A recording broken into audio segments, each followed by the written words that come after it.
അങ്ങനെ V D സതീശൻ്റെ നേതൃത്വത്തിൽ 21 അംഗ കേരള മന്ത്രിസഭ സത്യപ്രതിജ്ഞ ചെയ്തു. യു ഡി എഫിൻ്റെ ഫുൾ ടീമും ഒരുമിച്ച് സത്യവാചകം ചൊല്ലി എന്നുള്ളതാണ് ഇതിൻ്റെ അകത്ത് ഏറ്റവും പ്രധാനപ്പെട്ട ഒരു സവിശേഷത.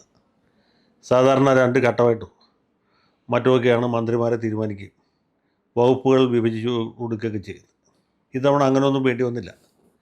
മുഖ്യമന്ത്രിയെ തീരുമാനിക്കാൻ അല്പസമയം കൂടുതലെടുത്തെങ്കിലും മന്ത്രിമാരെ തീരുമാനിക്കാൻ വളരെ വേഗത്തിൽ സാധിച്ചു. ഈ മന്ത്രിസ്ഥാനം കിട്ടിയ ആളുകളെക്കുറിച്ചല്ല, കിട്ടാതെ പോയ ചില ആളുകളെക്കുറിച്ചാണ് ഇവിടെ പരാമർശിക്കാൻ ആഗ്രഹിക്കുന്നത്. കിട്ടിയവരെയൊക്കെ നമുക്കറിയാമല്ലോ. ഇപ്പോൾ അവസാനം വരെ ചർച്ച ചെയ്യപ്പെട്ട് ആ കപ്പിനും ചുണ്ടിനും ഇടയിൽ തട്ടിപ്പോയ ചില ആളുകളുണ്ട്. അതിൽ പ്രധാനപ്പെട്ട ഒരാൾ VT ബൽറാമാണ്. അവസാന നിമിഷത്തിൽ ബൽറാം തഴയപ്പെടുകയും അവിടെ മറ്റൊരാൾ കയറി വിളിച്ചു. അതുപോലെ കോഴിക്കോട്ട് നിന്നുള്ള ജയന്ത്, ഷാനിമോൾ ഉസ്മാൻ, ഇവരൊക്കെ അവസാന ഘട്ടം വരെ ചർച്ചയിലുണ്ടായിരുന്നു. ഈ കൂട്ടത്തിൽ ഏറ്റവും പ്രധാനപ്പെട്ട ആളാരാണെന്ന് വെച്ചാൽ യശശരീരനായ മുഖ്യമന്ത്രി ഉമ്മൻചാണ്ടിയുടെ മകൻ ചാണ്ടി ഉമ്മനാണ്. ചാണ്ടി ഉമ്മൻ മന്ത്രിയാകും, അദ്ദേഹത്തിൻ്റെ സ്പോർട്സ്, യുവജനക്ഷേമം മുതലായ വകുപ്പുകളാണ് കിട്ടാൻ പോകുന്നത് എന്ന് സകല പത്രങ്ങളും ചാനലുകളും ഒക്കെ അടിച്ചു വിട്ടു. മനോരമയ്ക്കായിരുന്നു കൂടുതൽ ആവേശം. കാരണം ഈ മന്ത്രിസഭയിൽ സിറിയൻ ഓർത്തഡോക്സ് വിഭാഗത്തിൽ നിന്ന് വേറെ ആരും ഉണ്ടായിരുന്നില്ല. മറ്റെല്ലാ സഭകളിൽ നിന്നും ഉണ്ട് താൻ. ഇപ്പോൾ സണ്ണി ജോസഫ് പണി സുറിയാനി കാത്തോലിക്കനാണ്. CP ജോണാണ്, പുള്ളി പള്ളി പോകാത്ത ആളാണെങ്കിലും മർത്തോമക്കാരനാണ്. ഷിബു ബേബി ജോൺ ലത്തീൻകാരനാണ്. അങ്ങനെ ഓരോരുത്തരും ഓരോ സഭകളെ പ്രതികരിക്കുന്നു. സിറിയൻ ഓർത്തഡോക്സിൽ നിന്ന് ആരുമില്ല. സിറിയൻ ജേക്കബിറ്റിൽ നിന്നാണ് ഈ അനൂപ് ജേക്കബുണ്ട്. അപ്പോൾ ജേക്കബിറ്റുകാരനും മർത്തോമക്കാരനും ഉണ്ടെങ്കിൽ തീർച്ചയായിട്ടും ഓർത്തഡോക്സുകാരനും നിർബന്ധമായിട്ടും ഉണ്ടാവേണ്ടതാണ്.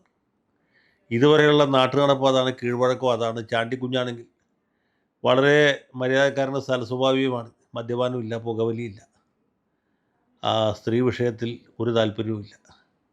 40-40 വയസ്സായിട്ട് പെണ്ണ് പോലും കിട്ടിയിട്ടില്ല. ഫുൾ ടൈം പൊതുജന സേവനവും കോൺഗ്രസ് പ്രവർത്തനവും മാത്രം ജീവിത വ്രതമാക്കിയ വ്യക്തിയാണ്. അപ്പോൾ അദ്ദേഹത്തെ സ്വാഭാവികമായിട്ടും മന്ത്രിസഭയിലേക്ക് പരിഗണിക്കും. ഉമ്മൻചാണ്ടി സാറിൻ്റെ കുടുംബത്തിനും കോട്ടയം ജില്ലയ്ക്കും ഒരു പ്രാതിനിധ്യം എന്ന രീതിയിൽ. കോട്ടയത്ത് നിന്ന് പിന്നെ പേര് പറഞ്ഞ് കേട്ട ഒരാൾ മുതിർന്ന നേതാവ് തിരുവഞ്ചൂർ രാധാകൃഷ്ണൻ സ്പീക്കർ സ്ഥാനത്തേക്കാണ് ആലോചിക്കുന്നത് എന്നുകൂടി വന്നപ്പോൾ എല്ലാവരും കരുതി ചാണ്ടിക്കുഞ്ഞ് കോൺഗ്രസിൻ്റെ കോട്ടയത്ത് നിന്നുള്ള അടുത്ത മന്ത്രിയായിരിക്കും എന്ന്. പക്ഷേ എന്ത് ചെയ്യാം, ഏറ്റവും അവസാനം ലിസ്റ്റ് വന്നപ്പോൾ ആ സ്ഥാനത്തേക്ക് റോജി M. ജോൺ എന്ന് പറഞ്ഞ അങ്കമാലിക്കാരൻ കയറി. ശരിക്കും അങ്കമാലിക്കാരനല്ല, പുള്ളി കണ്ണൂർ ജില്ലയിലെ അവിടെയുള്ള ആളാണ്. അങ്കമാലിയിൽ വന്ന് അവിടെ താമസമാക്കി അവിടെ മത്സരിച്ച് ഇത്തവണ 3ാമതും ജയിച്ചിട്ടുള്ള ആളാണ്.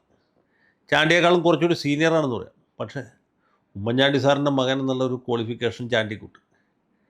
പിന്നെ ചാണ്ടിയെ എല്ലാവർക്കും ഇഷ്ടമാണ്. ചാണ്ടി പോസ്റ്റ് അടിക്കാതെ, ബാനർ വയ്ക്കാതെ, ഫ്ലക്സ് വയ്ക്കാതെ ഇലക്ഷനിൽ മത്സരിച്ച് ജയിച്ച ആളാണ്.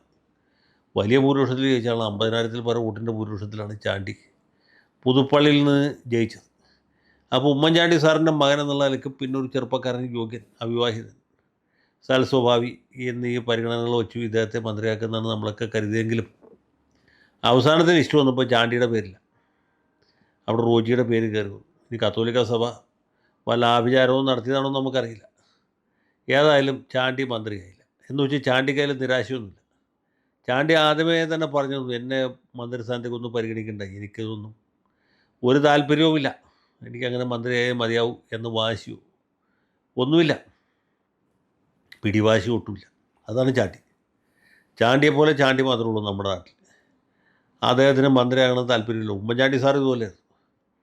അദ്ദേഹം 1980-ൽ EK നായനാരുടെ മന്ത്രിസഭ രൂപീകരിക്കുമ്പോൾ AK ആന്റണി ആവത് പറഞ്ഞാൽ ഉമ്മൻചാണ്ടി ലെജിസ്ലേച്ചർ പാർട്ടി ലീഡറാവണം, മന്ത്രിസഭയിൽ ചേരണം, വ്യവസായ വകുപ്പ് ഭരിക്കണം എന്ന്. ഉമ്മൻചാണ്ടി പറഞ്ഞ് എനിക്ക് മേല, ഈ നായനാരുടെ മന്ത്രിസഭയിൽ ഞാൻ ഒരിക്കലും മന്ത്രിയായിരിക്കത്തില്ല.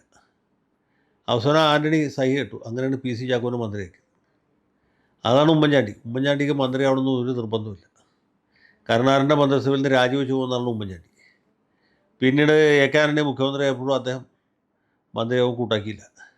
കാരണം അതിൻ്റെ ആവശ്യമില്ല. ഉമ്മൻചാണ്ടി എന്ന് വെച്ചാൽ മന്ത്രിസ്ഥാനത്തിനൊക്കെ അതീതരാണ്. ചാണ്ടി ഉമ്മനും അതുപോലെ തന്നെയാണ്. പുള്ളിക്ക് മന്ത്രിയാവണമെന്നൊരു നിർബന്ധമില്ല. ഈ നാട്ടിൽ ചാണ്ടി ഉമ്മനായിട്ട് ആകെ ചാണ്ടി ഉമ്മൻ മാത്രമേ ഉള്ളൂ. അതാണ് വ്യത്യാസം. റോജി M. ജോണിനെ പോലെയൊക്കെ ഒരുപാട് ആളുകൾ വേറെ ഉണ്ട്.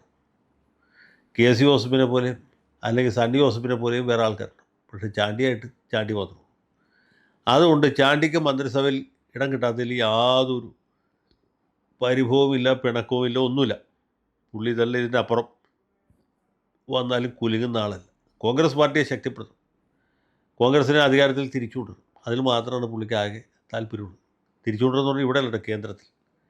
ഇവിടെ രാഹുൽ ഗാന്ധി ഭാരത് ജോഡോ നടത്തിയപ്പോൾ രാഹുൽജിയുടെ കൂടെ നടന്ന ആളാണ് ചാണ്ടി. അതാണ് ചാണ്ടി, അങ്ങനെയാണ് ചാണ്ടി.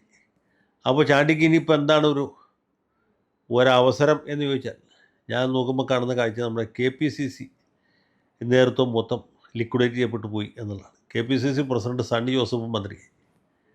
വർക്കിംഗ് പ്രസിഡന്റുമാരായിട്ടുള്ള AP അനിൽകുമാർ, പിന്നെ PC വിഷ്ണുനാഥും മന്ത്രിയായി. അങ്ങനെ KPCC നേതൃത്വത്തിൽ ഇപ്പോൾ വലിയൊരു ശൂന്യതയുണ്ട്, ഒരു വലിയ വാക്കമുണ്ട്. അത് പരിഹരിക്കാനായിട്ട് ചില ആളുകൾ വേണം. KPCC പ്രസിഡന്റ് സ്ഥാനത്തേക്ക് തീർച്ചയായിട്ടും നമുക്ക് പ്രിയങ്കരനായ ബെന്നി ചേട്ടനുണ്ട്, ബെന്നി ബെഹനാൻ MP.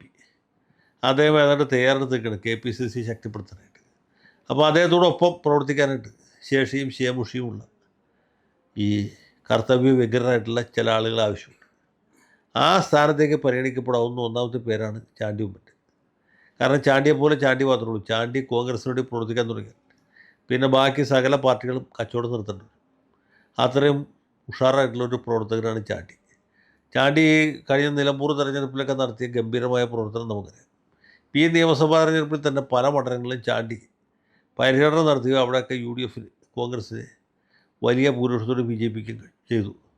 അതുകൊണ്ട് ചാണ്ടി എന്ന് പറഞ്ഞാൽ അത് എന്താ പറയുക, കൊടുങ്കാറ്റിനെ കെട്ടഴിച്ചു വിട്ട പോലെ ഇരിക്കും. ഇപ്പോൾ കേരളത്തിലെമ്പാടും ഒരു ചാണ്ടി തരംഗം തന്നെ ഉണ്ടാവും. അതോടുകൂടിയിട്ട് മാർക്സിസ്റ്റുകാരുടെ കോട്ടകളും കൊത്തളങ്ങളൊക്കെ തകർന്ന് നിലംപതിക്കും BJPക്കാരും നിലത്തുനിന്ന് പൊങ്ങയില്ല. കാരണം എന്താ വെച്ചാൽ ബൈബിളിൽ പറഞ്ഞിട്ടുണ്ട്, എന്താണ്, നീതിമാൻ പന പോലെ തഴയ്ക്കും, ലെബനോണിലെ ദേവദാരു പോലെ തഴയ്ക്കും എന്ന്. ആ ചാണ്ടി അതുപോലെയാണ്. പുള്ളി നീതിമാനാണ്. നീതിമാൻ പന പോലെ വളരും, ലെബനോണിലെ ദേവദാരു പോലെ തഴയ്ക്കും. അതുകൊണ്ട് മന്ത്രി ആയില്ലെങ്കിലും ചാണ്ടി തന്നെയാണ്. നീതിമാൻ പന പോലെ വളരും, ലെബനോണിലെ ദേവദാരു പോലെ തഴയ്ക്കും.